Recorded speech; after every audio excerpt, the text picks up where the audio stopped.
बोल इस्लाम के मुअज़्ज़िज़ सामीन अस्सलाम वालेकुम। नाकाम लोगों की पहचान। हर वक्त एतराज़ करते हैं,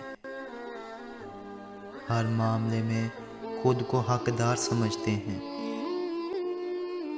उनको खुद समझ नहीं आता कि वो क्या चाहते हैं।